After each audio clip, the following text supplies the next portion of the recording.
കർത്താവിൻ്റെ അതിപരിശുദ്ധ നാമം വാഴ്ത്തപ്പെടുമാറാകട്ടെ. വന്നുയർന്ന എല്ലാ പ്രിയപ്പെട്ടവരാകുന്ന നിങ്ങളെയും ഓർത്ത് ദൈവത്തെ സ്തുതിക്കുന്നു. ഈ രാത്രി സമയം കർത്താവിൻ്റെ തിരുവചനം പഠിക്കുവാനായിട്ട് പകൽ സമയത്തെ ബദ്ധപ്പാടുകളും ബുദ്ധിമുട്ടുകളും ജോലി തിരക്കുകളും ഒക്കെ ഉണ്ടായിട്ടും നിങ്ങളുടെ എല്ലാവരുടെയും സ്വാതന്ത്ര്യത്തിൽ വരികയോ വരാതിരിക്കുകയോ ഒക്കെ ചെയ്യുവാൻ, പ്രത്യേകിച്ച് വരാതിരിക്കുവാൻ അനേക കാരണങ്ങളൊക്കെ ഉണ്ടെങ്കിലും, ക്ഷീണവും പ്രയാസവും ഒക്കെ ഉണ്ടെങ്കിലും, നിശ്ചയമായിട്ടും കർത്താവിനെ സ്നേഹിക്കുന്നത് കൊണ്ടും ദൈവവചനം പഠിക്കുവാനുള്ള താല്പര്യത്തോടെ ദൈവസന്നിധാനത്തിൽ നിങ്ങൾ വന്നിരിക്കുന്നു എന്ന് മനസ്സിലാക്കുന്നു. എല്ലാവരെയും കർത്താവിൻ്റെ നാമത്തിൽ ഞാൻ സ്വാഗതം ചെയ്യുന്നു. കർത്താവ് നമ്മെ സഹായിക്കുമാറാകട്ടെ. കർത്താവിൻ്റെ മാറ്റമില്ലാത്ത വചനം ക്രമീകൃതമായി പഠിക്കുവാൻ ലഭിക്കുന്ന അവസരങ്ങൾ ഏറ്റവും വിലപ്പെട്ടതായി നമ്മൾ കരുതണം. ഈ രാത്രിയിൽ തുടർന്ന് ദൈവവചനത്തിലേക്ക് നമ്മുടെ ശ്രദ്ധയെ തിരിക്കാം. മത്തായിയുടെ സുവിശേഷം, വിശുദ്ധ മത്തായിയുടെ സുവിശേഷം, അതിൻ്റെ 10-ാം അധ്യായത്തിൻ്റെ പ്രാരംഭ വാക്യങ്ങളാണ് കഴിഞ്ഞ 2-3 ആഴ്ചകളായിട്ട് നമ്മൾ ചിന്തിച്ചു കൊണ്ടിരിക്കുന്നത്. കഴിഞ്ഞ ആഴ്ചയിൽ പ്രധാനമാകുന്ന ചിന്ത നമുക്കറിയാം, വീണ്ടും ആവർത്തിപ്പാൻ ഞാൻ താല്പര്യപ്പെടുന്നില്ല.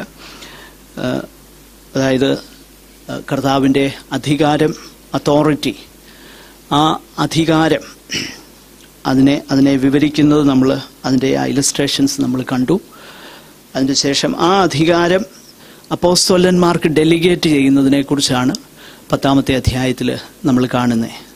കർത്താവിൻ്റെ അധികാരം, സവിശേഷമാകുന്ന അധികാരം ക്രിസ്തുവിൻ്റെ അപ്പോസ്തലന്മാരിലേക്ക് പകർന്നു കൊടുക്കുന്ന, അവരെ ഒരു മിഷന് വേണ്ടി അയക്കുന്ന ആ ഒരു സന്ദർഭമാണ് നമ്മൾ കഴിഞ്ഞ ആഴ്ചയിൽ ചിന്തിപ്പാനായിട്ട് ഇടയായി തീർന്നത്. അതിനുള്ള ബന്ധത്തിൽ കർത്താവിൻ്റെ അപ്പോസ്തലന്മാർ അവരുടെ പേരാവിത് എന്ന് പറഞ്ഞുള്ള ആ വേദഭാഗത്ത് ആ ഓരോ വ്യക്തികളെക്കുറിച്ചും വളരെ ബ്രീഫായിട്ട് പുസ്തകത്തിലുള്ള കാര്യങ്ങൾ മാത്രം നമുക്കൊന്ന് കാണുവാൻ തക്കവണ്ണം ഇടയായി തീർന്നു കഴിഞ്ഞ ആഴ്ചയിൽ.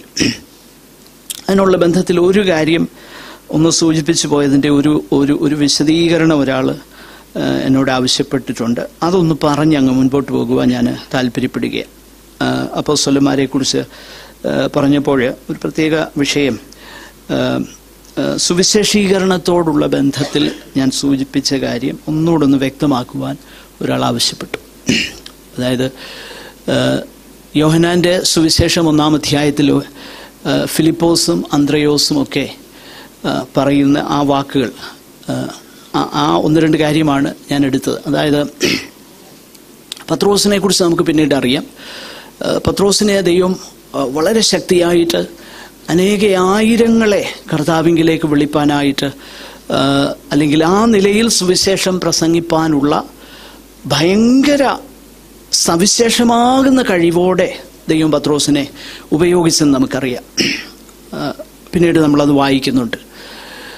ദൈവസഭയിൽ നിശ്ചയമായിട്ടും അപ്പോസ്തലന്മാരും പ്രവാചകന്മാരും അതുപോലെ സുവിശേഷകൻ, ആ കൃപാദാനങ്ങൾ, അപ്പോൾ സുവിശേഷീകരണം എന്നുള്ള ആ ഒരു സവിശേഷമാകുന്ന കൃപ അത് ചിലർക്കേ ഉള്ളൂ. എന്നാൽ സുവിശേഷം അറിയിക്കാൻ എല്ലാവരെ കൊണ്ടും പറ്റും.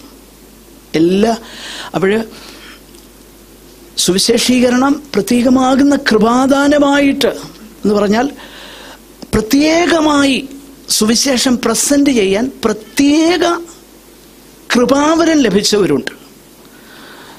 പത്രോസിനെ പോലെ, അല്ലെങ്കിൽ നമ്മുടെ കാലഘട്ടത്തിൽ ചിന്തിച്ച ബില്ലിഗ്രഹാം, അല്ലെ, അങ്ങനെ ഒത്തിരി പേരുണ്ട്. പക്ഷെങ്കിൽ എല്ലാവർക്കും വിറ്റ്നസ് ചെയ്യാനായിട്ട് കഴിയും. അത് ദൈവം നമ്മളെക്കുറിച്ച്, എല്ലാവരെക്കുറിച്ചും എന്ത് ചെയ്യുക?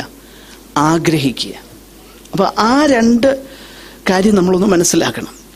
അപ്പോൾ അതിനോടുള്ള ബന്ധത്തിൽ ഞാൻ 1-2 കാര്യങ്ങൾ പറഞ്ഞു. അന്ത്രയോസ്, ഫിലിപ്പോസ്, അവർ പറഞ്ഞ സുവിശേഷം എന്ന് പറഞ്ഞത് ഒറ്റ സെൻറ്റൻസാ. എന്താ പറഞ്ഞതെന്നറിയാം? വന്ന് കാണുക, ഇല്ലേ? യോഹന്നാൻ്റെ സുവിശേഷം 1-ാം അധ്യായത്തിൽ നമ്മൾ വായിക്കുന്നതാ. ഫിലിപ്പോസ് പറഞ്ഞു, മോശ തിരുവഴുത്തിൽ എഴുതിയവനെക്കുറിച്ച് ഞങ്ങൾ എഴുതിയ ആ ആളിനെ ഞങ്ങൾ കണ്ടു എന്ന് പറഞ്ഞപ്പോൾ നഥനയേൽ പറയുക, നാസറേത്തിൽ നിന്ന് വല്ല നന്മയും വരുമോ? അപ്പോൾ ഫിലിപ്പോസിൻ്റെ മറുപടി എന്താണെന്നറിയാമോ?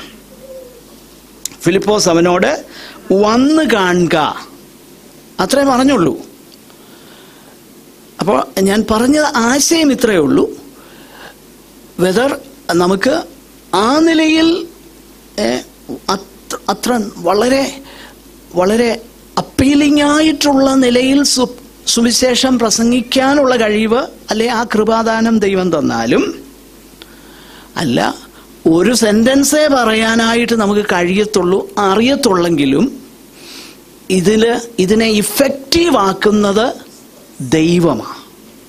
ദൈവമാണ്. അപ്പോൾ നമ്മൾ ഇവിടെയും കാണുന്ന ഒരു കാര്യം, അപ്പോൾ ആ നിലയിൽ സുവിശേഷീകരണവുമായി ബന്ധപ്പെട്ട പ്രധാനപ്പെട്ട ഒരു കാര്യം, ആത്മാക്കളെ കുറിച്ചുള്ളതാകുന്ന ആ കാഴ്ചപ്പാടിൽ അവർക്ക് വേണ്ടി പ്രാർത്ഥിപ്പാൻ നമുക്ക് കഴിഞ്ഞാൽ, അതുകൊണ്ടാണ് നമ്മൾ ഈ 10-ാമത്തെ അധ്യായം ആരംഭിക്കുമ്പോൾ അതിന് മുകളിൽ നമ്മൾ വായിക്കുന്ന ഒരു കാര്യമുണ്ട്.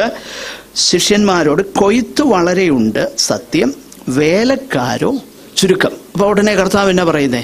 എന്നാ വേലക്കാർ ചുരുക്കം, അപ്പോൾ പോയി അങ്ങ് അതാന്ന് പറയുന്നേ? അല്ല, ആകയാൽ കൊയ്ത്തിന്റെ യജമാനോട് കൊയ്ത്തിലേക്ക് വേലക്കാരെ അയക്കേണ്ടതിന് യാചിപ്പീൻ. പക്ഷെങ്കിൽ അങ്ങനെ അപേക്ഷിച്ചവരെ തന്നെ ഇവിടെ എന്ത് ചെയ്യുക? കർത്താവ് അയക്കുകയാണ്. ശ്രദ്ധിച്ച് അതിൻ്റെ ആ കണക്ഷൻ. അപ്പോൾ അതിൻ്റെ ആ ബാലൻസ് നമ്മൾ എപ്പോഴും കീപ്പ് ചെയ്യണം. ഞാൻ പറഞ്ഞതിൻ്റെ താല്പര്യം ഇത്രയേ ഉള്ളൂ.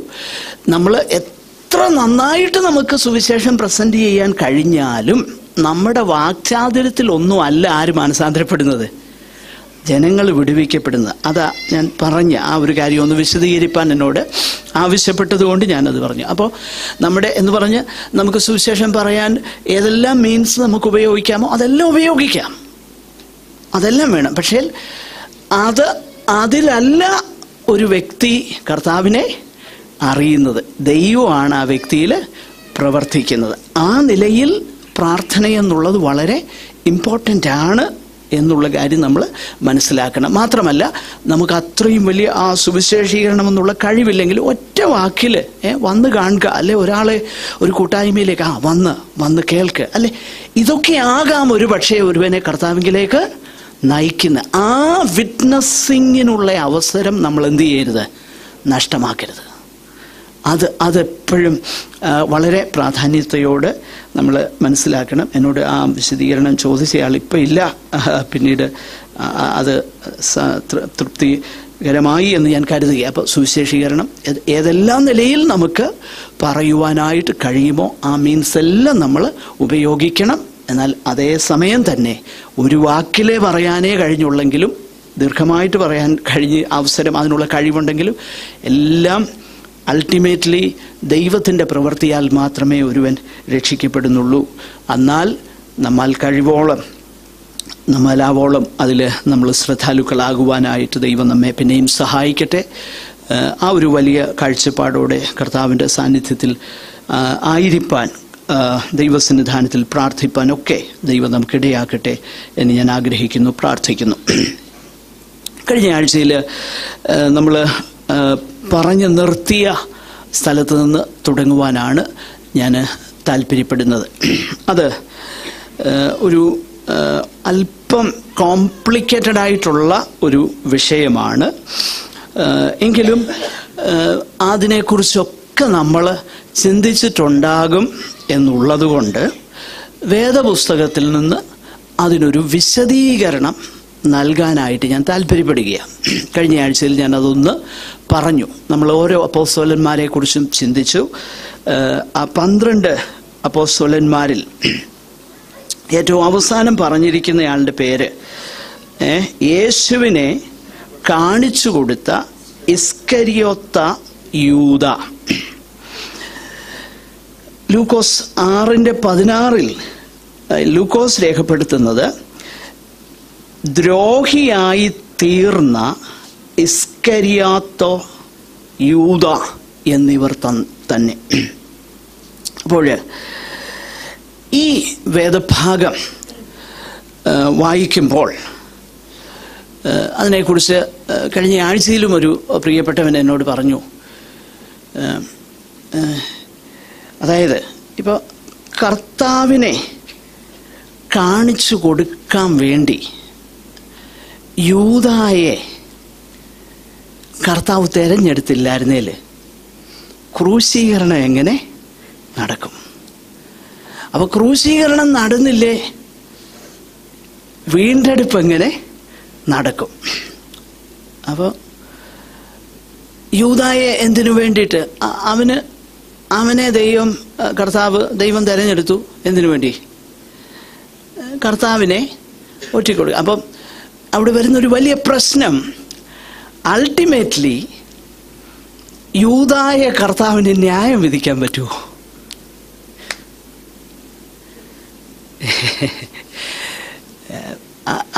അങ്ങനെ ചിന്തിക്കുന്നവരുണ്ട്. എന്നാൽ വേദപുസ്തകം എന്താ അതിനെക്കുറിച്ച് പഠിപ്പിക്കുന്നത്? അപ്പം ഞാൻ യൂദായുടെ കാര്യം മാത്രമല്ല എടുക്കാൻ പോകുന്നത്, പൊതുവായിട്ടുള്ള വേദപുസ്തകത്തിൻ്റെ അതിനെക്കുറിച്ചുള്ള ഉപദേശം എന്താണ് എന്നുള്ളതാണ് നമ്മൾ കാണുവാനായിട്ട് പോകുന്നത്. അതായത് യൂദായെ പോലെ ഒക്കെ അനേകരുണ്ട്. അപ്പോൾ അൾട്ടിമേറ്റ്ലി ഉദാഹരണത്തിന് നമ്മൾ ഒരു പഴയ നിയമത്തിൽ നിന്നൊരു ഭാഗം ഒന്ന് എടുത്തിട്ട് നമ്മൾ ഈ പുതിയ നിയമത്തിലേക്ക് വരാം. പഴയ നിയമത്തിൽ നമ്മൾ കാണുന്നൊരു ക്യാരക്ടറുണ്ട്, ഫറവോ, ഇല്ലേ? ഫറവോ. ആ ഫറവോനെ കുറിച്ച് ദൈവത്തിൻ്റെ വചനത്തിൽ പറഞ്ഞിരിക്കുന്നത് നമുക്ക് എടുത്തങ്ങ് വായിക്കാം. നമ്മൾ അസ്യൂം ചെയ്യേണ്ട, എന്നാ പറഞ്ഞേക്കുന്നതെന്നൊന്ന് കാണാം. പുറപ്പാട് പുസ്തകം 7-ാം അധ്യായം 2 മുതൽ 5 വരെയുള്ള ആ വേദഭാഗം നമ്മൾക്കൊന്ന് വായിക്കാം. വായിച്ചിട്ട് ആ ഭാഗം നാം പറയാൻ പോകുന്ന വിഷയത്തിനൊരു അടിത്തറയാണ്. നമ്മളിന്ന് നിങ്ങളെല്ലാവരും വളരെ ശ്രദ്ധയോടെ ഇരിക്കണം. കാരണം അല്ലെങ്കിൽ ആ ഫ്ലോ നമുക്ക് നഷ്ടപ്പെട്ട് കഴിഞ്ഞാൽ അതിൻ്റെ ആ പറഞ്ഞു വരുന്ന ആശയം വ്യക്തമായിട്ട് ഗ്രഹിക്കാൻ കഴിയാതെ പോകാനുള്ള സാധ്യതയുണ്ട്. കാരണം ഇങ്ങനെയുള്ള വിഷയങ്ങളൊന്നും ഞാൻ ചിന്തിക്കുന്നില്ല, നോർമലി ആൾക്കാർ ഡീൽ ചെയ്യാത്ത വിഷയമാണ്. ഞാൻ ഇന്നുവരെ അത് ഇങ്ങനെയുള്ളൊരു ബൈബിൾ സ്റ്റഡിയിൽ കേട്ടിട്ടില്ല. കാരണം ഈ എന്തെങ്കിലുമൊക്കെ പറഞ്ഞു സംഭവം കോംപ്ലിക്കേറ്റഡ് ആയിക്കഴിഞ്ഞാലോ എന്നുള്ള ഭയം കൊണ്ടാകാം അതിനെ ഒഴിവാക്കുന്നതെന്ന് ഞാൻ അങ്ങ് കരുതുകയാണ്. അപ്പോൾ പക്ഷേ യൂദായെക്കുറിച്ചും ഒക്കെ നമുക്ക് ചിന്തിച്ചേ പറ്റൂ, അല്ലേ? കാരണം യൂദാ എന്തായി തീർന്നു? കർത്താവിനെ ഒറ്റിക്കൊടുത്തു. അവൻ അതിനകത്ത് വല്ല ഉത്തരവാദിത്വം അതൊക്കെ നമ്മൾക്ക് ചിന്തിക്കേണ്ട വിഷയം തന്നെയാണ്. എന്നാൽ എന്താണ് അത് വേദപുസ്തകം നമ്മളെ പഠിപ്പിക്കുന്നതെന്നുള്ളത് നമുക്കൊന്ന് മനസ്സിലാക്കാം. നമ്മൾ ആ വേദഭാഗം ഒന്ന് വായിച്ചേ. മോശയോട് പറയുക. പറഞ്ഞു.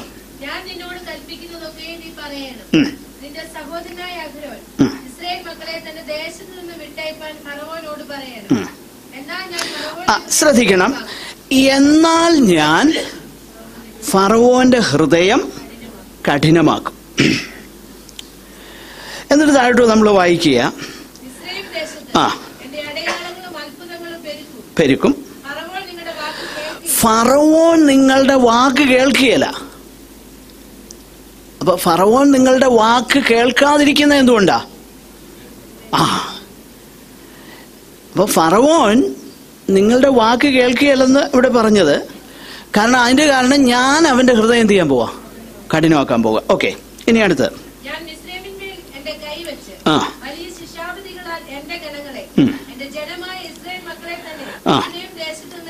നോക്കുക. ദൈവം പറയുകയാണ്, അങ്ങനെ ഞാൻ പുറപ്പെടുവിക്കും. യെസ്.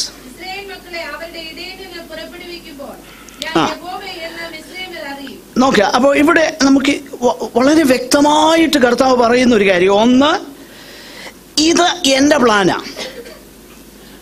ഇസ്രായേൽ മക്കളെ റെഡീം ചെയ്യുവാനുള്ള എൻ്റെ ഒരു വലിയ പദ്ധതിയായത്.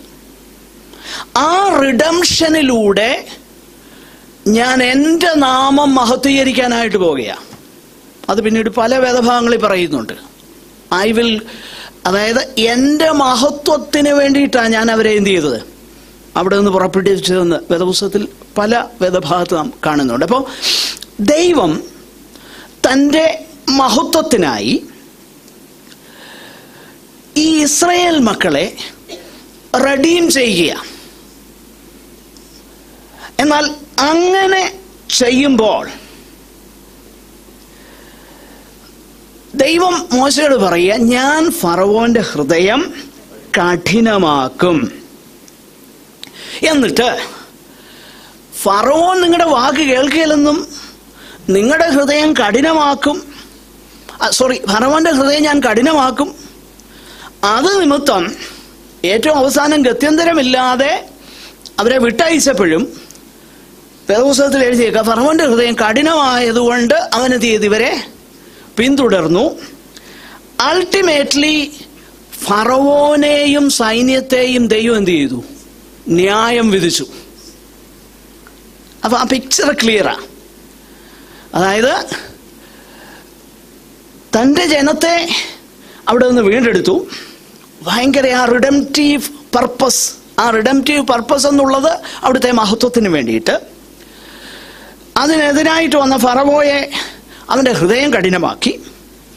ഒടുവിൽ അവനെ ന്യായം വിധിക്കുന്നു. അപ്പോഴങ്ങനെ ഫറവോയെ ഫറവോയോ ആരും ആകട്ടെ, അങ്ങനെ ഒരു മനുഷ്യന്റെ ഹൃദയം ദൈവം കഠിനപ്പെടുത്തിയിട്ട് അവനെ ശിക്ഷിക്കുക എന്ന് പറഞ്ഞാൽ അതൊരു വലിയ പ്രശ്നമല്ലേ?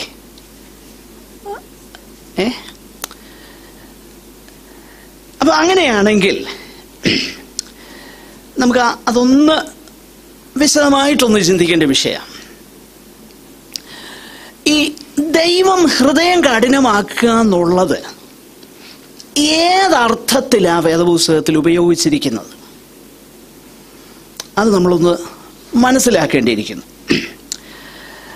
അതായത് രണ്ട് നിലയിൽ ഇത് എങ്ങനെയാണെന്നുള്ളത് എക്സ്പ്ലിസിറ്റായിട്ട് ക്വസ്റ്റ്യൻ ആൻഡ് ആൻസർ പോലൊന്നും പറഞ്ഞിട്ടില്ല അവിടെ.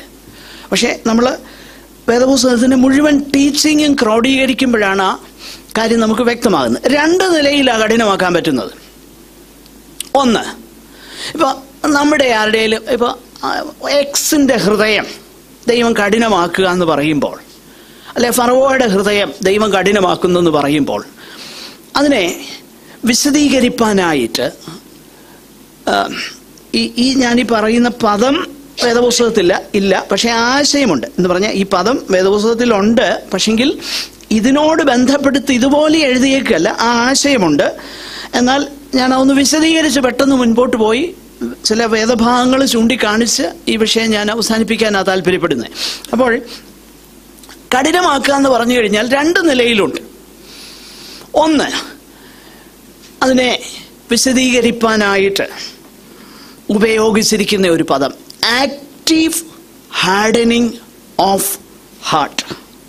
മറ്റൊന്ന് പാസീവ് ഹാർഡനിങ് എന്ന് പറഞ്ഞാൽ അതെന്താണെന്ന് ഞാനങ്ങ് വ്യക്തമാക്കാം. ആക്റ്റീവ് ഹാർഡനിങ് എന്ന് പറഞ്ഞാൽ ഇപ്പോൾ ഫറവോയുടെ ഹൃദയം കഠിനമാക്കി എന്ന് പറഞ്ഞാൽ ദൈവം അവൻ്റെ ഉള്ളിൽ ഇസ്രായേൽ മക്കളെ അങ്ങനെ ഉപദ്രവിക്കണമെന്ന് അവൻ്റെ ഹൃദയത്തെ അവൻ്റെ ചിന്തകളെ, അവൻ്റെ താല്പര്യങ്ങളെ അങ്ങനെ ദൈവം തന്നെ അവൻ്റെ ഹൃദയത്തെ ആ നിലയിലേക്ക് നയിക്കുകയാണെങ്കിൽ അതിന് പറയുന്ന പേരാണ് ആക്റ്റീവ് ഹാർഡനിങ്. ഞാൻ പറയുന്നത് മനസ്സിലാകുന്നുണ്ട്? അതായത് ഞാൻ അങ്ങനെ ചെയ്തേ പറ്റൂ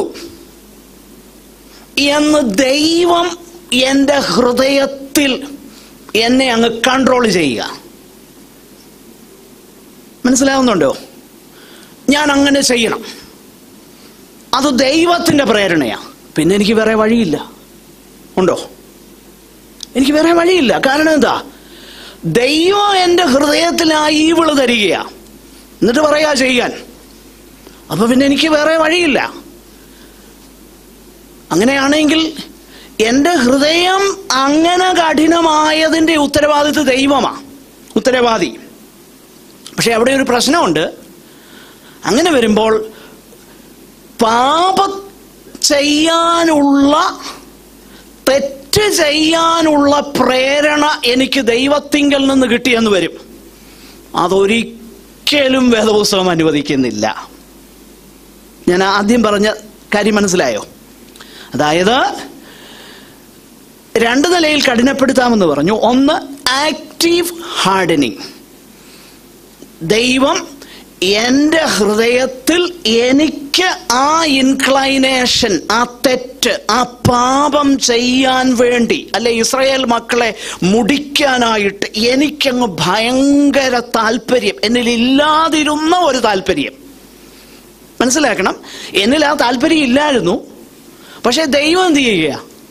ആ താല്പര്യം കൊണ്ട് എൻ്റെ ഹൃദയത്തിലോട്ട് ഇടുക. അങ്ങനെ ചെയ്യുന്നെങ്കിൽ അതിൻ്റെ ഉത്തരവാദിത്വം ആർക്കാ? ദൈവത്തിനെന്ന് വരും. പക്ഷെ വേദപുസ്തകം എന്ത് ചെയ്യുന്നില്ല? ദൈവം ഒരിക്കലും പാപത്തിൻ്റെ ഓദർ അല്ല. അത്രയും വ്യക്തമായല്ലോ. അപ്പോൾ ഫറവോന്റെ ഹൃദയം ദൈവം ആ നിലയിലല്ല കഠിനപ്പെടുത്തിയത്. പിന്നെ പാസീവ് ഹാർഡനിങ് എന്ന അർത്ഥത്തിലാണ് ഫറവോന്റെ ഹൃദയം ഞാൻ കഠിനപ്പെടുത്തും എന്ന് ദൈവം പറഞ്ഞിരിക്കുന്നത്. എന്തുകൊണ്ടെന്ന് ഞാൻ വിശദീകരിക്കാം. ആ വിഷയം ഞാനത് വിശദീകരിച്ചാൽ മാത്രമേ നമുക്കത് ഗ്രഹിപ്പാനായിട്ട് കഴിയത്തുള്ളൂ.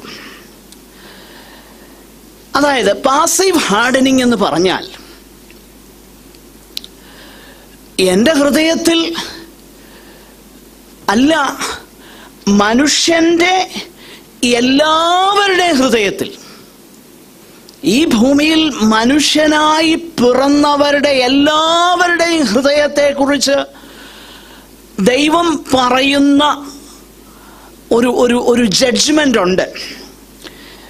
യെരമ്യാവിന്റെ പ്രവചനം 17:9 ഒന്ന് വായിക്കാമോ?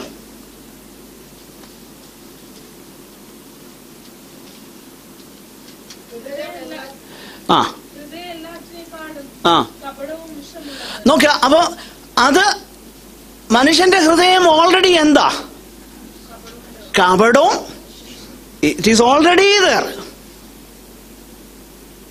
കപടമുള്ളതാ, വിഷമ അല്ലേ? എന്തോ പറഞ്ഞേക്കുന്നേ? വിഷമം, ഭയങ്കര കാപട്യവും വിഷമവും. അപ്പം പാപികളായ എല്ലാവരുടെയും ഹൃദയം എന്താ? അങ്ങനെ. ഇനി പല ചോദ്യങ്ങൾ വരും. ഞാൻ അതിനൊക്കെ ഒരു ചെറിയ വിശദീകരണം തന്നാ മുന്നോട്ട് പോകാനായിട്ട് ആഗ്രഹിക്കുന്നേ. അപ്പോൾ കാപട്യവും വിഷവുമുള്ള എൻ്റെ ഹൃദയത്തിൻ്റെ താല്പര്യങ്ങൾ ഞാൻ ചെയ്യാനുള്ള, അല്ലെങ്കിൽ അതിനെ തടയുന്ന, അതിനെ റിസ്ട്രെയിൻ ചെയ്യുന്ന, അതിന് തടയിടുന്നത് എൻ്റെ സൈഡിൽ നിന്ന് എടുത്ത് മാറ്റിയാൽ എന്തോ പറ്റുമെന്നറിയാമോ? അത് മുഴുവൻ വെളിപ്പെട്ട് വരും. ഞാനത് വിശദമാക്കാം. എന്ന് പറഞ്ഞു കഴിഞ്ഞാൽ, ദൈവത്തിൻ്റെ ആ റെസ്ട്രെയിന്റ് മാറിയാൽ മനുഷ്യൻ അവൻ ആരായിരിക്കുന്നു എന്നുള്ളത് വെളിപ്പെട്ട് വരും. അതിന്മേൽ ദൈവത്തിൻ്റെ ജഡ്ജ്മെന്റ് ഉണ്ടായാൽ അതിൻ്റെ അർത്ഥം എനിക്ക് ആ പ്രേരണ ദൈവം തന്നേച്ച് അതിനെന്നെ ജഡ്ജ് ചെയ്തെന്നല്ല. പിന്നെയോ എന്നെ തടയുന്ന റെസ്ട്രെയിന്റ് അങ്ങ് മാറിക്കഴിഞ്ഞാൽ എനിക്ക് എന്തു വേണേ ചെയ്യാം. ഇനി ഞാൻ ആ കാര്യം ഒന്ന് വിശദമാക്കാം. ഇത്രയും പറഞ്ഞതുകൊണ്ട് നിങ്ങൾക്ക് മനസ്സിലായി എന്ന് ഞാൻ കരുതുന്നില്ല. എന്ന് പറഞ്ഞാൽ ഓൾറെഡി എൻ്റെ ഹൃദയത്തിലുള്ള ആ വിഷം, ആ കാപട്യം, അതിനുള്ള ചെക്സ് ആൻഡ് ബാലൻസസ് എടുത്തു മാറിയിട്ട് if God gives me over to my sin and judge me according to that, അതിൻ്റെ പേരാണ് പാസീവ് ഹാർഡനിങ്. ഞാനത് വിശദമാക്കാം, നിങ്ങൾ ശ്രദ്ധയോടെ എന്നെ കേൾക്കുക. എന്ന് പറഞ്ഞാൽ എൻ്റെ മനുഷ്യരുടെ എല്ലാം ആ പാപം ഉള്ളിലുണ്ട്. എന്നാൽ ദൈവത്തിൻ്റെ റിസ്ട്രെയിൻ്റ് എടുത്ത് മാറിക്കഴിയുമ്പോൾ ഞാനത് നാച്ചുറലി എന്നിലുള്ളത് പ്രവർത്തിച്ച് ചിന്തിച്ച് ദൈവത്തിൻ്റെ ജഡ്ജ്മെൻറ്റിന് ഞാൻ എന്തുവാകാം, ഞാൻ അതിന് ഓഹരിക്കാരനാകുകയാണ്. ഇവിടെ അത് വേദപുസ്തകത്തിൽ വളരെ വ്യക്തമായിട്ട് നമുക്ക് കാണുവാനായിട്ട് കഴിയുന്നുണ്ട്. നമ്മൾ അതൊന്ന് വിശദീകരിക്കാനായിട്ട് ഞാൻ മറ്റൊരു കാര്യം ഒന്ന് പറഞ്ഞ് അതിലേക്ക് മടങ്ങി വരാം. അതായത് നമ്മൾ ഈ ദൈവത്തിൻ്റെ ഒരു വലിയ കാരുണ്യമാണ്, എല്ലാവരോടുമുള്ള ദൈവത്തിൻ്റെ ദയ, എല്ലാവരോടും ദൈവത്തിന് ദയുണ്ട്. അതുകൊണ്ടാണ് അതിനെ വേദപുസ്തകങ്ങളുടെ ഭാഷയിൽ അതിനെ വിളിക്കുന്നത് കോമൺ ഗ്രേസ് എന്ന. കോമൺ ഗ്രേസ് എന്ന് പറഞ്ഞാൽ ദുഷ്ടന്റെ മേലും നീതിമാന്റെ മേലും എന്ത് ചെയ്യുക, മഴ പെയ്യിക്കുന്നുണ്ട്. അപ്പോൾ ദുഷ്ടനായാലും നീതിമാനായാലും ഒരു ദുഷ്ട മനുഷ്യൻ ദൈവത്തിൻ്റെ ദയ സത്യം പറഞ്ഞാൽ അവൻ അർഹിക്കുന്നില്ല. പക്ഷെ അതിൻ്റെ ബെനിഫിറ്റ് അനുഭവിക്കാൻ ദൈവം അവനെ അങ്ങ് അനുവദിക്കുക. എന്ന് പറഞ്ഞാൽ ഈ ലോകമെന്ന് പറഞ്ഞാൽ ദൈവത്തിൻ്റെ കോമൺ ഗ്രേസിൻ്റെ ഒരു വലിയ ഒരു ചിത്രം, ഒരു വലിയ കാഴ്ചയാ ലോകത്തിലോട്ട് നോക്കിയാൽ നമുക്ക് കാണാൻ കഴിയുന്നത്. ആ കോമൺ ഗ്രേസിൻ്റെ ഒരു ഭാഗമാണ് ഈ ഗവൺമെന്റ് എന്നൊക്കെ പറയുന്നത്. ഗവൺമെന്റ് എന്ന് പറയുന്നത്, നിങ്ങളെൻ്റെ ഒപ്പം വരണേ, ഞാൻ വിഷയത്തിൽ നിന്ന് പോയിട്ടില്ല, ആ മറ്റേ വിഷയം തെളിയിക്കാൻ വേണ്ടിയിട്ട് ഇങ്ങോട്ട് വന്നതേ ഉള്ളൂ. ഈ ദൈവത്തിൻ്റെ കോമൺ ഗ്രേസിൻ്റെ ഒരു ഭാഗമാ ഭരണം. അതുകൊണ്ടല്ലേ പോൾ പറയുന്നേ, അവർ ദൈവത്തിൻ്റെ ദാസന്മാരെന്ന. കാരണം വെറുതെ അല്ല അവൻ വാൾ വഹിക്കുന്ന. റോമാലേഖനത്തിൽ വായിച്ചിട്ടുണ്ടോ? വെറുതെ അല്ല അവൻ വാൾ വഹിക്കുന്നത്. എന്തിനാ? ലോ ആൻഡ് ഓർഡർ നന്നായിട്ട് ഇല്ലേ? റോമാലേഖനം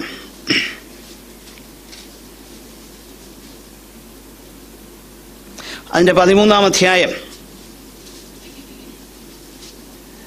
അതിൻ്റെ 3 മുതലൊന്ന്, അതിൻ്റെ 13 മുതലുള്ളത്, 13-ാം അധ്യായം 1 മുതലൊന്ന് വായിച്ചേ. കീഴടങ്ങട്ടെ. ശ്രദ്ധിക്കണം. അപ്പോൾ ഈ ലോ ആൻഡ് ഓർഡർ എന്നൊക്കെ പറയുന്നത് ആരിൽ നിന്ന് തന്നേക്കുന്നതാ? ദൈവത്തിൻ്റെതാ. എൻ്റെ ഒപ്പം നിങ്ങൾ വരണേ. അപ്പൊ ഈ ലോ ആൻഡ് ഓർഡർ, ഒരു പോലീസ്, അതിനെ നിയന്ത്രിക്കുന്നയാള്, ഇതെല്ലാം തന്നെ ദൈവത്തിൻ്റെ ആ കോമൺ ഗ്രേസിന്റെ ഒരു ഭാഗമാണ്. കാരണം ഇതില്ലാതിരിക്കുന്ന ഒരു സിറ്റുവേഷൻ ഒന്ന് പറഞ്ഞേ, ഒന്ന് ചിന്തിച്ചു നോക്കി. ലോയുമില്ല, ഓർഡറുമില്ല, പോലീസില്ല, ശിക്ഷയില്ല. എന്തോ പറ്റും? ഒയ്യോ,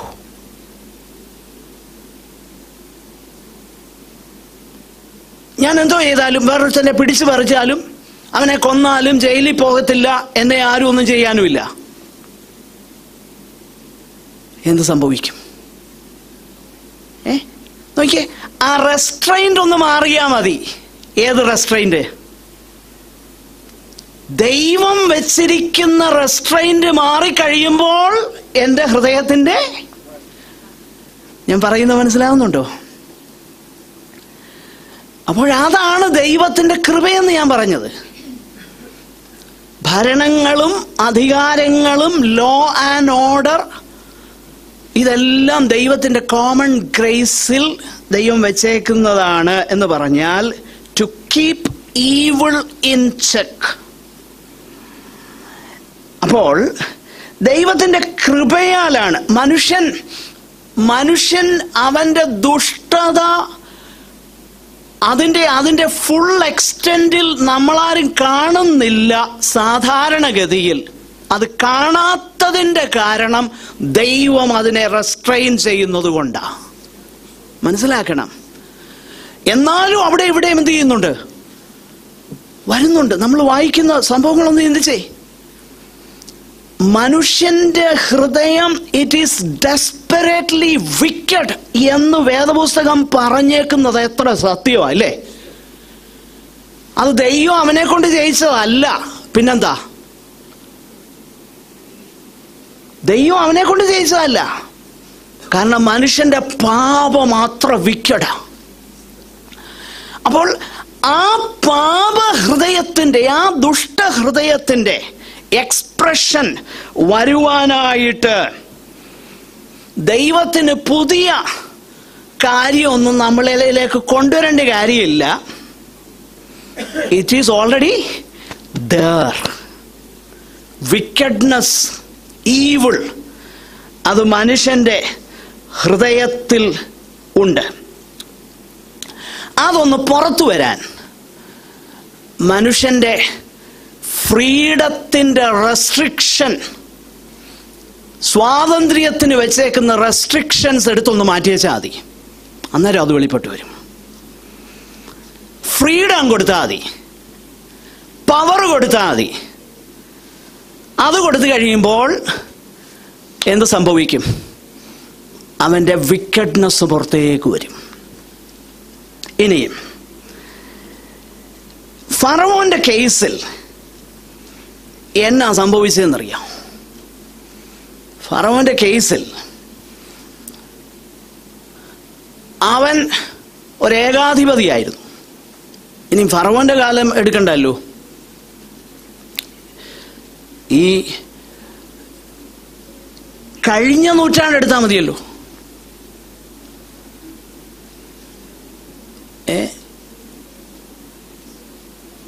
60 ലക്ഷം യഹൂദന്മാരെ, അത് ഒരു ഒരു സാധാരണ എസ്റ്റിമേഷനാണ്.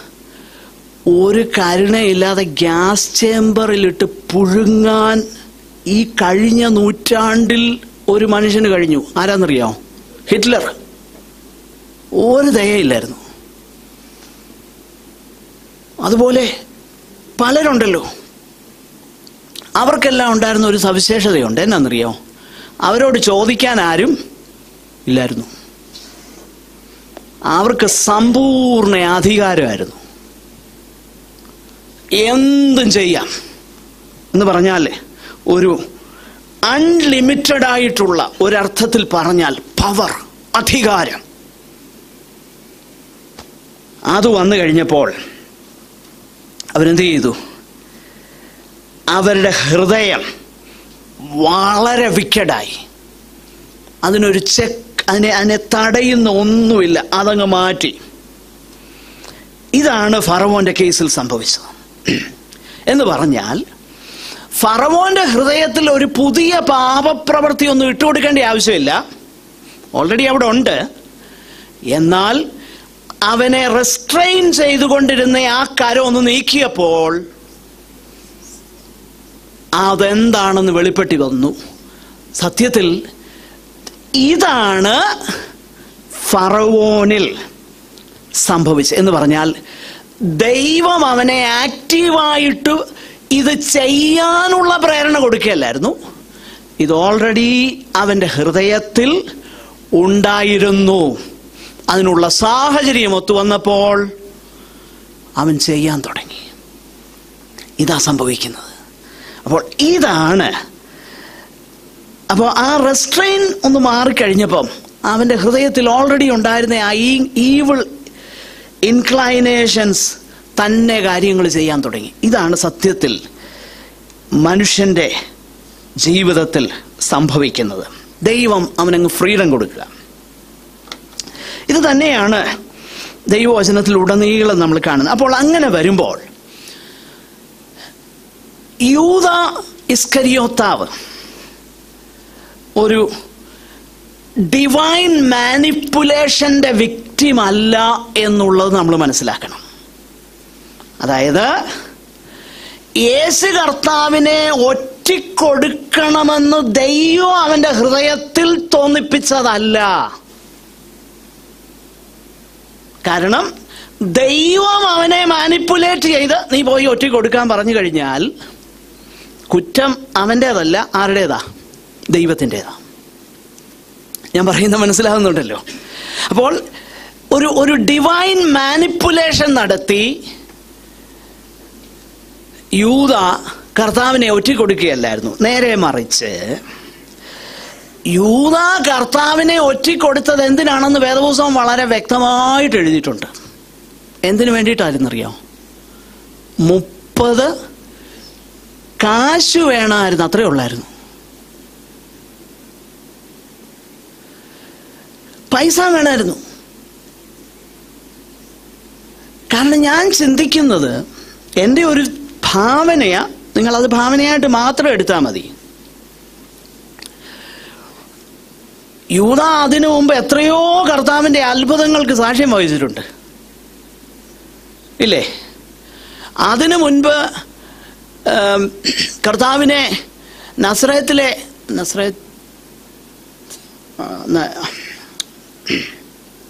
നസ്രയത്തിലെ പള്ളിയിലുള്ളവരെല്ലാം കൂടെ പട്ടണം പണിതിരുന്ന മലയുടെ മോളിൽ കൊണ്ടുവന്നേച്ച് തള്ളിയിടാനായിട്ട് ശ്രമിച്ചു. അവിടെ എഴുതിയേക്കുന്ന ഒരു വാക്കുണ്ട്, യേശു അവരുടെ നടുവിൽ കൂടെ കടന്നുപോയി എന്ന് പറഞ്ഞു കഴിഞ്ഞാൽ അവരെല്ലാം കൂടെ തള്ളിയിടാൻ നോക്കിയപ്പോൾ കർത്താവ് എന്ത് ചെയ്തു? ഈസി ആയിട്ട് നടന്നുപോയി. പിന്നെ എത്രയോ അത്ഭുതങ്ങൾ നടന്നു. മരിച്ചവരെ ഉയർപ്പിച്ചു. 12 വയസ്സ് ഉള്ളവളെ ഉയർപ്പിച്ചു. മാത്രമല്ല, മരിച്ച് 4 ദിവസം കല്ലറയിലിരുന്ന ആളിനെ വരെ ഉയർപ്പിച്ച്. ഇതെല്ലാം കണ്ടതാ. എൻ്റെ ഒരു ഇമാജിനേഷനാണ് ഇത് വേദപുസ്തകത്തിലില്ല. ഇത് അതിനൊരു ആശയമായിട്ട് നിങ്ങൾ എടുക്കുകയും വേണ്ട. ഞാൻ ചിന്തിക്കുന്നത് ഒരു പക്ഷേ യൂദാ ഓർത്ത് കാണും, എന്തായാലും കർത്താവ് പിടിക്കാൻ വരുന്നുണ്ടേ ഇതിൻ്റെ നടുവിൽ കൂടെ അങ്ങ് കടന്നു പോകും. 30 വെള്ളിക്കാശ് എൻ്റെ പോക്കറ്റിലും വീഴും. അതായിരിക്കാം ഒരു പക്ഷേ അവൻ, എനിക്കറിയത്തില്ല. ആയിരിക്കാമെന്ന് ഞാനങ്ങ് പറയുക. ആയിരിക്കാം, അല്ലായിരിക്കാം, അതെന്തുമില്ല കേട്ടോ, അത് നിങ്ങൾ എടുക്കുകയും വേണ്ട. പക്ഷെങ്കിൽ ഈവിൾ ഇൻക്ലൈനേഷൻ, കാരണം അവനെ നാശപുത്രൻ, സൺ ഓഫ് പെർഡീഷൻ തന്നെയാണ് വേദപുസ്തകം വിളിച്ചത്. അവൻ്റെ ഈവിൾ ഇൻക്ലൈനേഷൻ, അതിന് പ്രത്യേകിച്ച് അവന് പ്രേരണ ഒന്നും കൊടുക്കണ്ട, അത് ഓൾറെഡി ഉണ്ട്. അപ്പോൾ അവൻ യേശു കർത്താവിനെ ഒറ്റിക്കൊടുത്തത് ദൈവം അവൻ അങ്ങനെ തോന്നിപ്പിച്ചത് കൊണ്ടോ അതിനുവേണ്ടി അവനെ നിയോഗിച്ചത് കൊണ്ടോ അല്ല, പിന്നെയോ അവന്റെ താല്പര്യം 30 വെള്ളിക്കാശായിരുന്നു. അതുകൊണ്ട് അവൻ കർത്താവിനെ ഒറ്റിക്കൊടുത്തത്. അത് വളരെ ഇമ്പോർട്ടൻ്റ്. അത് ഞാൻ ഒന്നുകൂടെ വ്യക്തമാക്കാനായിട്ട് ഞാൻ താല്പര്യപ്പെടുന്നുണ്ട്. അപ്പോൾ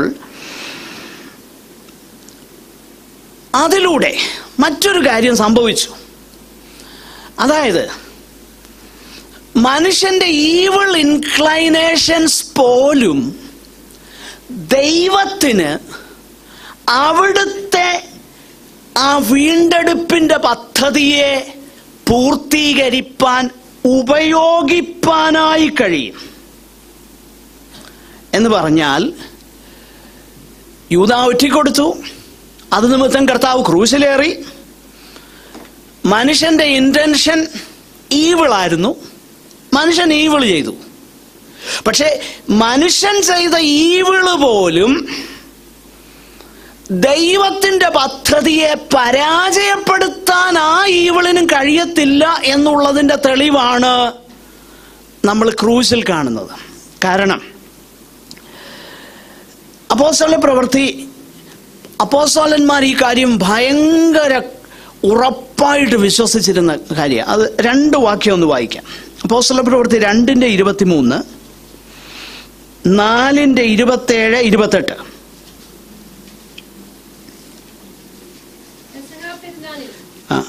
അപ്പോസ്തലപ്രവൃത്തി 2:23.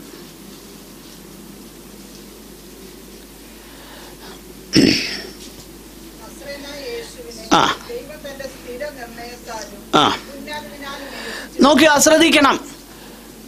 നസ്രേനായ യേശുവിനെ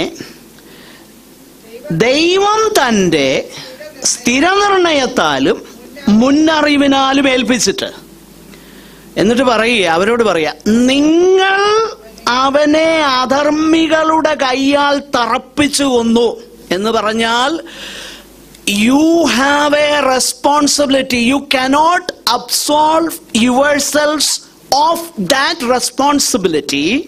പക്ഷെങ്കിൽ ഇത് സംഭവിച്ചത് എങ്ങനെയാ? ദൈവം തന്റെ മുന്നറിവിനാലാണ് സംഭവിച്ചത്. ഇനി ഒരു വാക്യം കൂടെ, 2 വാക്യങ്ങളുണ്ട്, 2-3 വാക്യം കൂടെ ഒന്ന് ശ്രദ്ധിച്ചേ. 4-ാം അധ്യായം 27, 28 വാക്യങ്ങളൊന്ന് വായിച്ചേ.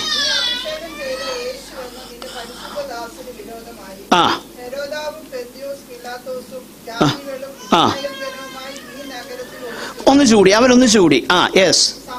എന്നാൽ സംഭവിക്കണമെന്ന് നിന്റെ കൈയും നിന്റെ ആലോചനയും മുൻനിയമിച്ചതൊക്കെയും ചെയ്തിരിക്കുന്നു സത്യം എന്ന് പറഞ്ഞാൽ അൾട്ടിമേറ്റ്ലി മനുഷ്യന്റെ ഈവിൾ ഇന്റൻഷൻസ് പോലും ദൈവത്തിന്റെ പദ്ധതിയെ പരാജയപ്പെടുത്താൻ കഴിയത്തില്ലെന്ന് മാത്രമല്ല, മനുഷ്യന്റെ ഈവിൾ ഇന്റൻഷൻ പോലും ദൈവം തന്റെ ആത്യന്തികമാകുന്ന പദ്ധതിക്ക് വേണ്ടി ഉപയോഗിക്കുക തന്നെ ചെയ്യും. അതാ ഇവിടെ കാണുന്നത്. യൂദായുടെ കേസിലും അത് തന്നെയാണ് കാണുന്നത്. അപ്പോൾ അതിന് ദൈവം പ്രത്യേകിച്ച് ഒന്നും ചെയ്തതല്ല. It was already there. അവന് പണത്തോടുള്ള താല്പര്യം കാരണം പുസ്തകത്തിൽ എഴുതിയിട്ടുണ്ട്. അവൻ പണസഞ്ചി സൂക്ഷിക്കുന്നവനാകയാലും അതിൽ നിന്ന് അവനെടുക്ക. അപ്പൊ അത് ഓൾറെഡി അവിടെ ഉണ്ടായിരുന്നു, ഇല്ലാതിരുന്നൊരു കാര്യമല്ല. അതിന് ഉത്തരവാദി ആര് തന്നെയാ? അവൻ തന്നെയാ, അല്ലാതെ അവനെ. അപ്പോൾ ദൈവം എന്ത് ചെയ്യുന്നു? ആ റെസ്ട്രെയിന്റ് അങ്ങ് എടുത്തു മാറ്റുക. പ്രിയപ്പെട്ടവരെ, നമ്മളൊരു കാര്യം മനസ്സിലാക്കണം. നമ്മുടെ എല്ലാം ജീവിതം ദൈവം നമ്മളോട് കരുണ ചെയ്തെന്നൊക്കെ പറയുമ്പോൾ ഉണ്ടല്ലോ, അയ്യോ ദൈവത്തിന്റെ കരുണ എത്ര വലുതാണെന്നറിയോ? കാരണം നമ്മളാരും ചിന്തിക്കരുത്. നമ്മളൊരു പേപ്പറിലെ റിപ്പോർട്ട് വായിക്കുമ്പോൾ നമുക്ക് അവേർഷൻ തോന്നും. ശരിയാ, അത് റൈറ്റ്ലി സോ. ചില മനുഷ്യർ ചെയ്തു കൂട്ടിയ കാര്യങ്ങൾ വായിക്കുമ്പം ചില കാര്യങ്ങൾ വായിക്കാൻ തന്നെ നമുക്ക്, ചില റിപ്പോർട്ട് ഞാൻ വായിക്കാറേ ഇല്ല, അത്ര അവേർഷൻ തോന്നും. പക്ഷെ അടുത്ത സെക്കൻഡ് ഞാൻ മനസ്സിലാക്കും, ദൈവത്തിൻ്റെ കരുണ എൻ്റെ ജീവിതത്തിൽ ദൈവം ചെയ്തില്ലായിരുന്നെങ്കിൽ ഞാനിപ്പം എത്ര വെറുപ്പോടെ അവജ്ഞയോടെ കാണുന്ന ആ കാര്യം ഞാനും ചെയ്തേനെ, നമ്മൾ ഓരോരുത്തരും ചെയ്തേനെ. കാരണം ഇറ്റ് ഈസ് ഓൾറെഡി ദർ. നമ്മുടെ ഉള്ളിൽ അതെന്തോ ഉണ്ട്.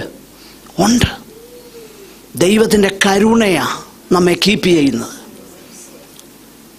ദൈവത്തിൻ്റെ മഹാദയയാണ് നമ്മെ കീപ്പ് ചെയ്യുന്നത്. അവിടെ നിന്ന് ആ ദൈവം നമ്മളെ രക്ഷിച്ചതെന്ന് ഓർക്കണം. അപ്പോൾ ദൈവത്തിൻ്റെ കരുണ എത്രയാ, ഇല്ലേ?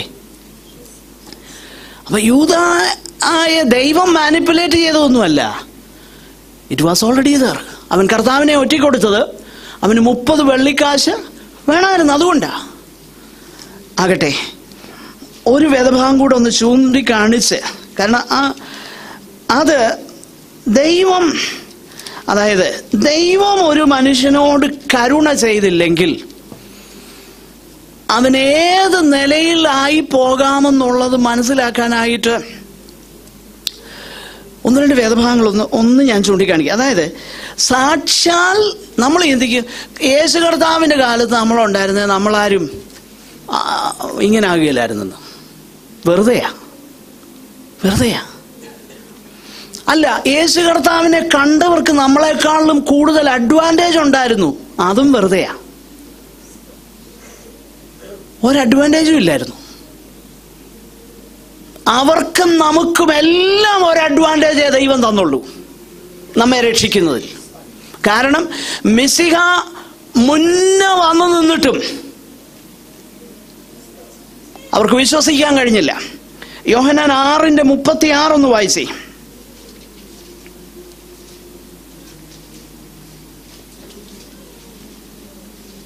യോഹന്നാൻ 6:36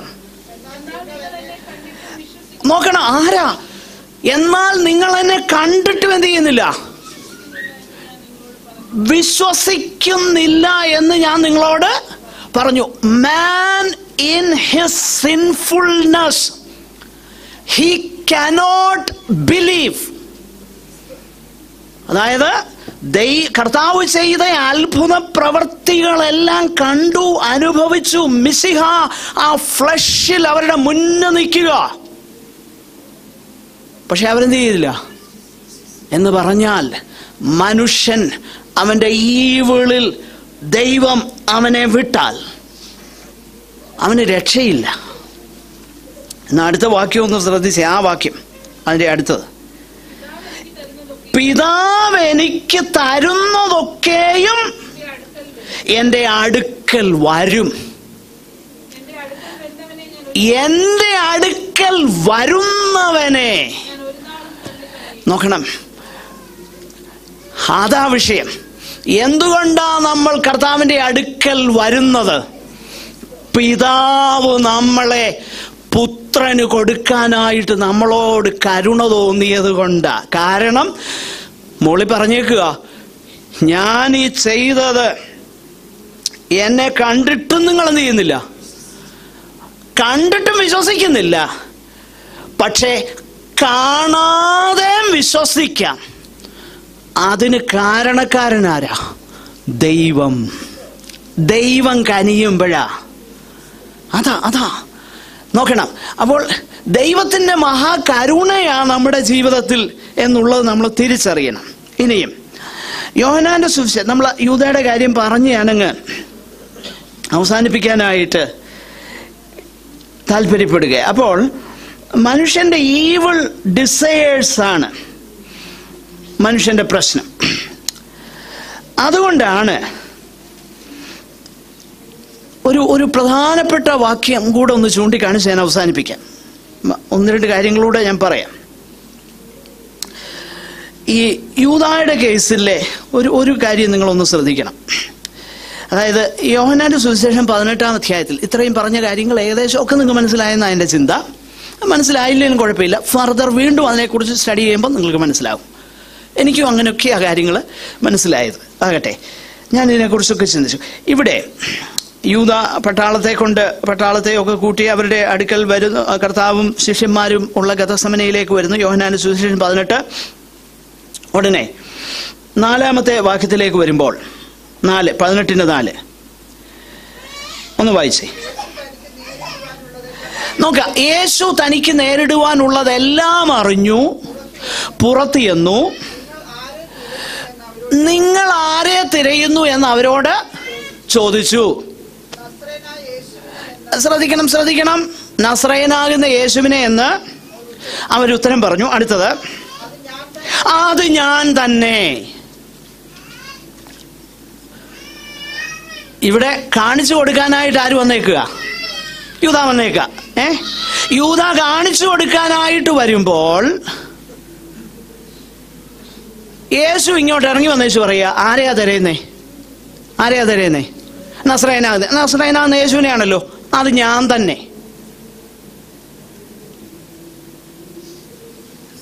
അങ്ങനെയാണെങ്കിൽ പിന്നീട് അവന് വന്ന് ചുംബനം ചെയ്ത് കാണിച്ചു കൊടുക്കേണ്ട കാര്യം വല്ലതും ഉണ്ടായിരുന്നു? ഇല്ല. മനസ്സിലാവുന്നുണ്ടോ? അവൻ കൊണ്ടുവന്നു, ആളെ കൊണ്ടുവന്നു, ശരിയാ. പക്ഷെ ഇപ്പം കാരണം ശിഷ്യന്മാരുടെ കൂടെ നിന്നാലും ആരാ യേശു ശിഷ്യൻ എന്നൊന്നും യേശുവിന്റെ തലയ്ക്ക് ചുറ്റൊരു പ്രകാശ വളയമൊക്കെ നമ്മൾ പടത്തി കാണുന്നേ ഉള്ളൂ. അങ്ങനൊന്നും ഇല്ലായിരുന്നു. ഒരു സാധാരണ ശിഷ്യന്മാരുടെ കൂടെ തന്നെ. അതുകൊണ്ടാണ് കാണിച്ചു കൊടുക്കേണ്ടി വന്നത്. ശിഷ്യന്മാരുടെ ആ 11 പേരുടെ കൂടെ നിന്നാൽ ഇതിൽ ആരാ യേശു, ആരാ പത്രോസ് എന്നൊന്നും ഈ വരുന്നവർക്കൊന്നും പ്രത്യേകിച്ച് തിരിച്ചറിയാൻ പറ്റത്തില്ല. എല്ലാവരെയും കണ്ടാലൊക്കെ എന്ന് പറഞ്ഞാൽ ഹ്യൂമൻ ബീയിങ് ആയിട്ട് കർത്താവ് വന്നപ്പം ആ സകല നിലയിലും അങ്ങനെ തന്നെയാണ് കർത്താവ് വന്നത്. അപ്പോൾ കർത്താവിനെ കാണിച്ചു കൊടുക്കേണ്ടതിൻ്റെ ആവശ്യകതയുണ്ടായിരുന്നു, കാരണം തിരിച്ചറിയത്തില്ല. അപ്പോൾ അന്നേരം കർത്താവ് പറയുക, നിങ്ങൾ നസറേയനാകുന്ന യേശുവിനെ ആദരിക്കുന്നെങ്കിൽ ഇതാ. അപ്പോൾ പിന്നെ അടുത്ത സ്റ്റെപ്പ് ഇവൻ ഒഴിവാക്കാൻ പറ്റുമായിരുന്നോ? വേണമെങ്കിൽ പറ്റുമായിരുന്നു. ഞാൻ പറയുന്നത് മനസ്സിലാവുന്നുണ്ട്. പക്ഷേ he still went heard, still went heard. പിന്നെയും ചോദിക്കുന്നുണ്ട്, ആരെയാ തെരഞ്ഞത്? അവർ പിൻവാങ്ങി നിലത്ത് വീണു, എല്ലാം ശരിയാ. എന്നിട്ട് കർത്താവ് പറയുന്നൊരു കാര്യം, നിങ്ങൾ എന്നെയാ തിരയുന്നതെങ്കിൽ ഇവർ പൊയ്ക്കൊള്ളട്ടെ. ഇവരെന്ന് പറഞ്ഞ ആരാ? ശിഷ്യന്മാർ. ശിഷ്യന്മാരുടെ കൂട്ടത്തിൽ ആരും ഉണ്ട്. അപ്പൊ അവന് വേണേ പോകാമായിരുന്നു. പക്ഷെ അവനെന്ത് ചെയ്തില്ല? പോയില്ല.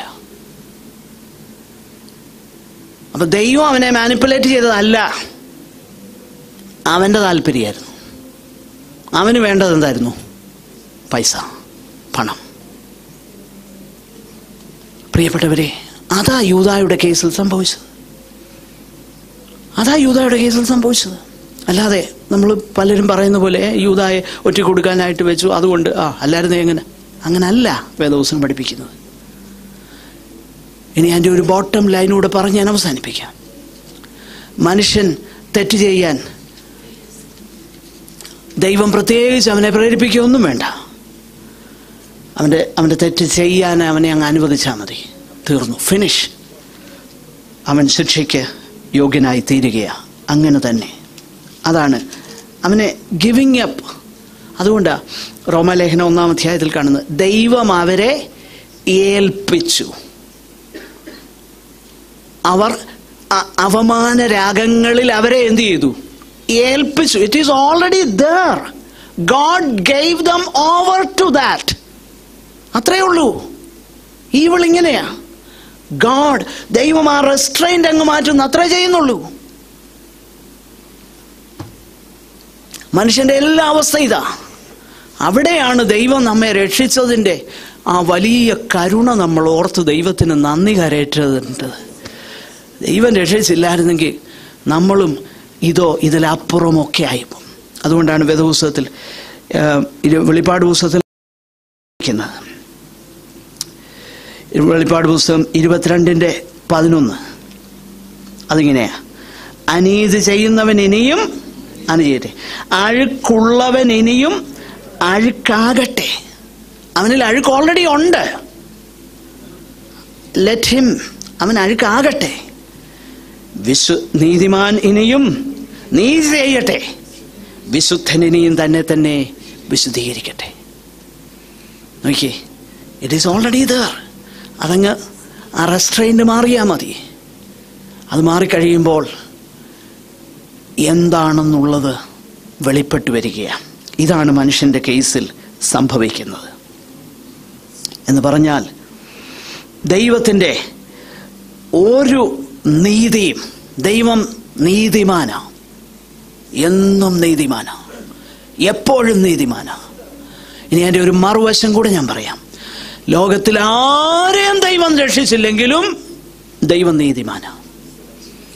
ദൈവത്തിൻ്റെ നീതിയാണ് വെളിപ്പെടുന്നത്. എന്നാൽ ഒരാളെ ദൈവം രക്ഷിച്ചുള്ളെങ്കിൽ അവിടെ ദൈവത്തിൻ്റെ നീതി എന്നുള്ളതിനേക്കാളും നീതിയുണ്ട്, നീതി നമുക്ക് തരുന്നുണ്ട്. പക്ഷെങ്കിൽ ദൈവത്തിൻ്റെ കരുണയാണ് വെളിപ്പെടുന്നത്. മേഴ്സി. നീതി വെച്ച് നോക്കിയാൽ ശിക്ഷാവിധി. കരുണ വെളിപ്പെട്ടത് കൊണ്ടാണ് നമ്മൾ ദൈവമക്കളായി തീർന്നത് എന്നുള്ളത് നമ്മൾ മനസ്സിലാക്കണം. കർത്താവിൻ്റെ അടുക്കലേക്ക് വരുന്നവനെ അവനെ ഞാൻ എന്ത് ചെയ്യില്ല, ഉപേക്ഷിക്കില്ല. അവനെ ഞാൻ തള്ളിക്കളയില്ല. He will keep on coming to Christ. പിതാവ് എനിക്ക് തന്നവനാണോ, he will keep on coming to me. I will keep on embracing him. നോക്കിയേ, അതാ ദൈവമക്കൾക്ക് ദൈവം തന്ന ഭാഗ്യം. പിതാവ് എനിക്ക് തന്നവർ എൻ്റെ അടുക്കലേക്ക് വരും എന്ന് പറഞ്ഞാൽ he will keep on coming to me. എൻ്റെ അടുക്കൽ വരുന്നവനെ ഞാൻ എന്ത് ചെയ്യില്ല, ഞാൻ ഉപേക്ഷിക്കുകയില്ല. I will not cast him out, he is coming. എന്നാൽ നമ്മൾ യോഹന്നാന്റെ സുവിശേഷം 6-ാം അധ്യായം തന്നെ ചിന്തിച്ച് നോക്കിക്കഴിഞ്ഞാൽ അവിടെ കുറച്ച് പേര് വന്നു, പക്ഷേ they were not truly coming to Christ. പിതാവിൻ്റെ അടുക്കിലേക്ക് കാരണം അവർ വന്നു അപ്പം തിന്നാനും അത്ഭുതം കാണാനും. എന്നാൽ കഠിനവാക്ക് കേട്ടപ്പോൾ അവരെല്ലാം എന്ത് ചെയ്തു, പിന്മാറിപ്പോയി. അവരൊന്നും കർത്താവിനുള്ളവരല്ല, അവരൊന്നും ദൈവത്തിനുള്ളവരല്ല. ഹി ഹു ഈസ് ദൈവത്തിനുള്ളവൻ, he will keep on coming to Christ no matter what happens. എന്നോ സംഭവിക്കുന്നു എന്നുള്ളത് വിഷയമല്ല. അൾട്ടിമേറ്റ്ലി കാരണം അൾട്ടിമേറ്റ്ലി ആത്യന്തികമായിട്ട് ദൈവം തനിക്ക് വേണ്ടി ഒരു ജനത്തെ ഒരുക്കിയ, ആ തനിക്ക് വേണ്ടി ഒരുക്കുന്ന ആ ജനത്തിൽ, ആ ഒരു ചെറിയ ശേഷിത ഗണത്തിൽ കാലാകാലങ്ങളിലായി തലമുറകളിലായി നമ്മുടെ സമയത്ത് നമ്മെയും ദൈവം കണ്ടല്ലോ എന്നോർക്കുമ്പോഴാ ദൈവത്തോടുള്ള കരുണ, ദൈവത്തോടുള്ള സ്നേഹം, അവിടുന്ന് നമ്മളോട് കാണിച്ച ആ പ്രീതി, വാത്സല്യം. ഓ ദൈവം എൻ്റെ ഈവിൾ ഞാൻ ചെയ്ത് ഞാൻ എന്നിൽ തന്നെ നശിക്കാൻ അനുവദിക്കാതെ എന്നെ വീണ്ടെടുത്തല്ലോ. അതിങ്ങനെ പിക്ചർ ചെയ്യാം. ഒരു വലിയ നദിയിൽ ഇങ്ങനെ ഒഴുകിപ്പോകുക, ആൾക്കാർ ഒഴുകുക. ആ ഒഴുക്കുന്ന ഒഴുക്കിൽ അവരെ എല്ലാം വിട്ടാൽ ഒരു വലിയ ഗർത്തത്തിലേക്ക് അവർ ചെന്ന് വീഴുന്നു. എല്ലാവരും പോകാം. എന്നാൽ എല്ലാവരും പൊയ്ക്കൊണ്ടിരിക്കുമ്പം അതിൽ നിന്ന് കുറച്ച് പേരെ പിടിച്ചങ്ങ് കയറ്റുക. ഏകദേശം അതാ രക്ഷണ്യ വേലയിൽ കർത്താവ് ചെയ്തത്. ബാക്കി എല്ലാവരും പോകുകയാ. അവരുടെ ഒഴുക്ക് അങ്ങോട്ട് തന്നെ, ആ ഒഴുകി തന്നെ അങ്ങ് പോകുകയാ. പക്ഷെ നമ്മളും പൊക്കോണ്ടിരുന്നവരാ. പക്ഷെ നമ്മളെ പിടിച്ച് ദൈവം കയറ്റി. അത് ദൈവം ചെയ്ത കാര്യമാണ്. ഇതാ ദൈവത്തിൻ്റെ കരുണ. ഇതാ സുവിശേഷത്തിൽ കൂടെ ദൈവം ചെയ്തത്. ഇതാ ക്രൂസിൽ കൂടെ കർത്താവ് ചെയ്തത്. ദൈവം ആ ഒരു കരുണ നമ്മോട് ചെയ്തല്ലോ എന്ന് പറഞ്ഞാൽ അൾട്ടിമേറ്റ്ലി പാപിയുടെ പാപത്തിന് അവനെ ശിക്ഷിക്കുന്നത് ദൈവം ഒരിക്കലും അനീതിയുള്ളവനല്ല എന്നാണ് വേദപുസ്തകം നമ്മളെ പഠിപ്പിക്കുന്നത്. ദൈവത്തിൻ്റെ കരുണയ്ക്കായി ദൈവത്തിന് നന്ദി കരയറ്റാം. എൻ്റെ ഒരു ചിന്ത അല്പമെങ്കിലും ആ കാര്യം നിങ്ങൾക്ക് ഗ്രഹിപ്പാനിടയായി എന്ന് ഞാൻ കരുതുകയാണ്. ദൈവത്തിൻ്റെ ആ കരുണയ്ക്കായി നമുക്ക് നന്ദിയുള്ളവരായി ജീവിക്കാം. ദൈവം നമ്മെ സഹായിക്കട്ടെ. സഹോദരന്മാർ ആർക്കെങ്കിലും ഒരാൾക്ക് പ്രാർത്ഥിച്ച് അവസാനിപ്പിക്കാം.